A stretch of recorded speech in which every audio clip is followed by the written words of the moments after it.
আসসালামু আলাইকুম সম্মানিত শিক্ষকবৃন্দ, কিভাবে আমরা ইউনিক আইডি ফর্ম পূরণ করতে হবে সে ব্যাপারে আপনাদের আমি একটি টিউটোরিয়াল দিচ্ছি। আশা করি আপনারা আমার টিউটোরিয়াল দেখে আপনারা এই ফর্মটি পূরণ করতে সমর্থ হবেন। আসুন তাহলে কিভাবে আমরা সেই ফর্মটি পূরণ করব। প্রথমে আমরা যে কোনো একটি ব্রাউজার, যার ল্যাপটপে যেটা থাকবে সেটা দিয়েই কাজ চলবে। যেমন আমার ল্যাপটপে এখানে কিন্তু দুটি আছে, তো এখন আমি মজিলা ফায়ারফক্স দিয়ে আমি চেষ্টা করছি। আমি এখানে ক্লিক করলাম, যথারীতি এখন আমি কিন্তু এখানে যে ব্যানবেজের যে ওয়েবসাইটের অ্যাড্রেস আছে সেটা আমি এখানে দিব। আমি এখানে ব্যানবেজ লিখতেই আমাদের ব্যানবেজ কথাটি চলে আসছে। কারণ হলো এখানে আমরা আগেই ব্যানবেজ ওয়েবসাইটে কাজ করেছি, তাই এটা চলে আসছে। আর অনেকে নাও আসতে পারে, তারা পূর্ণ অ্যাড্রেসটা লিখে নেবেন। তা আমরা এখন এটা এন্টার প্রেস করলাম। একটু সময় নিতে পারে, না আমার বেশি সময় লাগেনি। যখন আমরা এন্টার প্রেস করব তখন আমরা এই যে পুরোপুরি যে ওয়েবসাইটটা আছে বাংলাদেশ শিক্ষাতত্ত্ব ও পরিসংখ্যান ব্যুরো ব্যানবেজ, এটি আপনারা দেখতে পারবেন। এখন এখান থেকে আমরা IEIMS একে একটু ভালো করে খেয়াল করেন, এটি একটি সাব মেনু।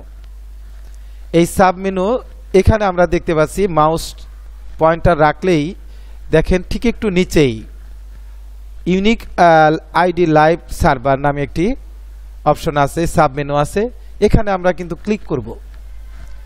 তা আমরা এখানে ক্লিক করার সাথে সাথেই দেখবেন এই যে আমি ক্লিক করলাম, এই যে ক্লিক করার সাথে সাথে এটি চলে আসছে। তো এটি চলে আসছে মানে এটা কিন্তু ইউজারের জন্য চলে আসছে। আপনারা যারা কাজ করবেন তাদের কিন্তু একটা ইউজার নাম্বার আর একটা পাসওয়ার্ড কিন্তু দেওয়া হবে। তা আপনারা সেটা ব্যবহার করলেই আমার এখানে চলে আসবেন। তো অনেকে মনে করতে পারেন যে এটা দিলেই তো এটা চলে আসলো, তাহলে এটা আমি কিভাবে করব? তা আমার তো নাও আসতে পারে, সেই জন্য আমি আবার আপনাকে প্রথম থেকে দেখাবো। যেমন আমি এখানে লগ আউট করবো, এখানে যে লগ আউট করে দিলাম, কারণ আমি এটা লগ ইন করেছিলাম বিদায় আসছে। এই যে দেখেন আপনার কিন্তু যখন আপনি ওই যে ব্যানবেজ দিবেন এবং ওইটাতে যাবেন তখন কিন্তু এই যে এটা আসবে। তা আপনি যেহেতু ইউজার, তা আপনি কিন্তু ইউজারে থাকবেন, এই যে এখানে থাকবেন ইউজার। তো ইউজারের পরে ইমেল অ্যাড্রেস দিবেন, অর্থাৎ আপনাকে এখানে যে একটা গ্রুপ করে দেওয়া হয়েছে, গ্রুপের মধ্যে একটা ইউজার হলো আমি যেটা দিয়েছি যে ইমেল অ্যাড্রেসটা, সেটা আমরা দিব SHA। এটা আমি ইমেল অ্যাড্রেস লিখতেছি, আমার ইমেল অ্যাড্রেস লেখা শেষ। এটা লেখার পরে যে আমরা পাসওয়ার্ডটা আমাদের টিচারদের জন্য পাবলিক করে দেওয়া হয়েছে। পাসওয়ার্ডটা হলো CRBS1, অর্থাৎ এই যে ইমেল অ্যাড্রেসটা, এটার জন্য আমরা এখানে যে পাসওয়ার্ডটা দিলাম সেটা আপনাদেরও বলে দেওয়া হয়েছে। এবং আমাদের এরকম আরও 5টা ইউজার হবে, সব কয়টারই আমাদের পাসওয়ার্ড বলে দেওয়া হবে। তা আমরা এটা পাসওয়ার্ডটা দেওয়ার পরে আমরা এই যে লগ ইনে যাব। লগ ইনে যদি আপনি বলেন এটা আমি সেভ রাখবো, সেভ রাখতে পারেন। সেভ রাখলে আপনাকে বারবার এটা দিতে হচ্ছে না।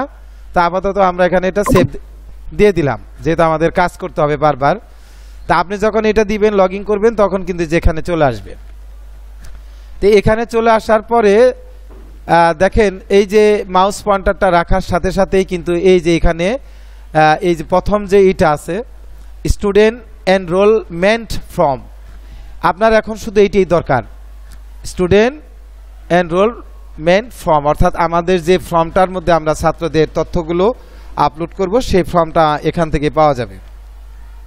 তা আমি এখানে ক্লিক করলাম, দেখেন ক্লিক করার সাথে সাথে কিন্তু আমাদের সেই কাঙ্ক্ষিত ফর্মটি বের হয়ে গেছে।